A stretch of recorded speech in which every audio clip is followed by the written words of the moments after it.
Miss, na yung pharmacist, anong napakonsult ko doctor ko. Kaya akong anak 4 days na constipate. Kaya mo na yung i-prescribe na tangmal. Meron ko na. Sige. So, gi-prescribe ni Doc diri is glycerol suppository. Constipate yun yung mga baby. Maybe lack siya of kanang liquids or fluids, especially water. So, naaramihan ni ma'am available kani siya. Parang, Sige, ma'am. kaya lang. purchase ka. Oh, Sige, ang poon sa na ako mga. sige, sige, ma'am. So, hi ma'am.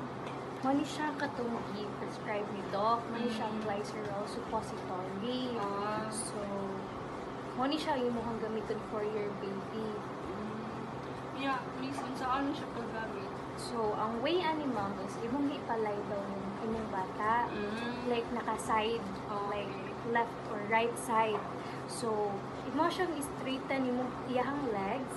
Then, after ana is, imo siyang i-buka siya. Like, pa-up ang katuhang leg nga right.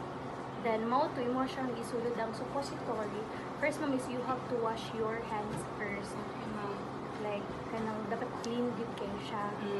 Then, mo na siya, after ato is, imo ni siyang isulod sa rectum or sa lubot sa bata. Okay.